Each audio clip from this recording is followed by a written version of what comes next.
It's Monday, May 22nd, 2023, and I'm Dave Sobel. Two things to know today.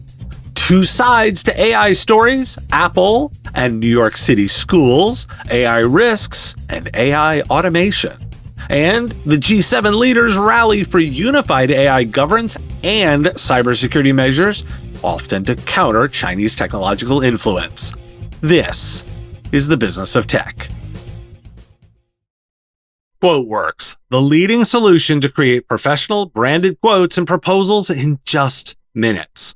With over 55 integrations across PSAs, distributors, accounting, and more, QuoteWorks has more integrations than any other quoting solution for VARs and MSPs.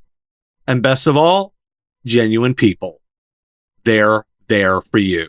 No need to create tickets, instead, people on the other end of a call. Want to try it for free and find out how to start saving time creating quotes? Visit quoteworks.com/MSP Radio. CEOs think AI is the technology most likely to impact their industry in the next 3 years, according to 21% of respondents to a Gartner survey released on Wednesday. The firm surveyed 400 CEOs and other senior executives. According to the study, AI's potential to accelerate productivity matches the top two strategic priorities CEOs are working on in 2023: growth and technological development. Ready for the collision of ideas? A new Reuters Ipsos poll showed that more than 2/3 of Americans have concerns regarding AI risks. 61% believe that AI is a threat to humanity, nearly triple the amount of respondents who didn't foresee it being a threat. Yet at the same time, 58% of workers believe artificial intelligence can help alleviate burnout and improve job satisfaction. This report, created by UiPath, says workers from Gen Z, Millennials, and Gen X together comprise the automation generation, which is particularly receptive to the potential of automation and improving job performance. The report also states that 57% view employers that adopt AI-powered tools more favorably than those who do not. Walk and chew gum. Here's another pair. Apple has restricted the use of ChatGPT per reporting by the Wall Street Journal. Apple employees have also been warned against using GitHub's AI programming assistant Copilot. But who has reversed theirs? New York City Public Schools, announcing that they are backing off from their ban and leaning into embracing the technology. From the new statement, quote, New York City Public Schools will encourage and support our educators and students as they learn about and explore this game-changing technology, while also creating a repository and community to share their findings across our schools.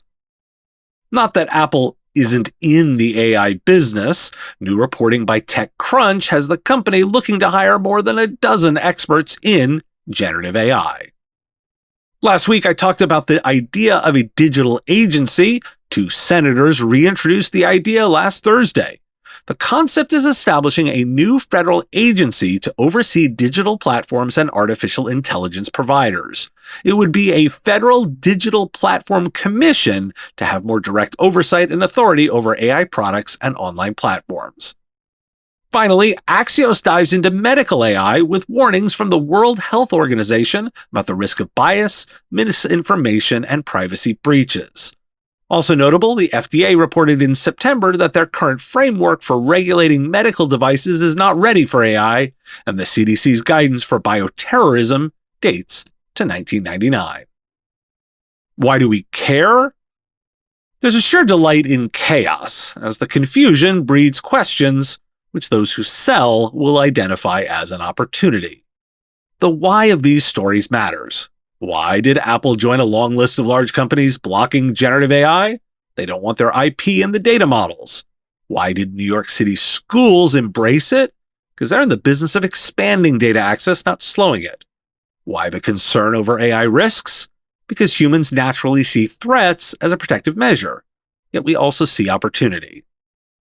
Those concerns around medical applications of AI speak to the consultative guidance to provide customers. Nothing else. there's an educational opportunity within your customer base. President Biden met with other G7 leaders over the weekend, and two threads of announcements came from it. First, continuing our AI thread, there was a call for international standards for rapid advancements in artificial intelligence. The statement acknowledged that despite the rapid growth of AI and immersive technologies such as metaverses, international rules governing their use and compliance have, quote, not necessarily kept pace. New technologies should be governed in line with democratic values, they wrote, including fairness, accountability, transparency, protection from online abuse, and respect for privacy and human rights. Second, there was a commitment to the cybersecurity of critical systems and working to stem Chinese influence in the technology standards setting. The G7 leaders launched the Coordination Platform on Economic Coercion, which in part aims to stem the tide of Chinese theft of critical technologies. Further, following concerns about enhanced Chinese influence around setting global standards for emerging technologies, G7 leaders vowed to, quote, collectively support the development of open, voluntary, and consensus-based standards that will shape the next generation of technology. Why do we care? Reuters offered some insights into the state of play. There's action in the EU, but don't sleep on the existing laws already in place. Trade regulation, data privacy laws, and general safety laws all still apply. The end state will be interpretations in front of judges. The current state is making sure existing risk is covered. On cyber, it's encouraging to have leaders work to align the frameworks. The less complexity of differing legal implications, the easier the work for providers is. Thanks for listening. Today, National Craft Distillery Day. That's the one I had to pick off the pile to talk about today. I will talk to you again tomorrow. The Business of Tech is written and produced by me, Dave Sobel, under ethics guidelines posted at businessof.tech. Like the content? Support the show at patreon.com/MSP Radio or buy our Why Do We Care merch at businessof.tech. If you want to reach our listeners, visit mspradio.com/engage. Part of the MSP Radio Network.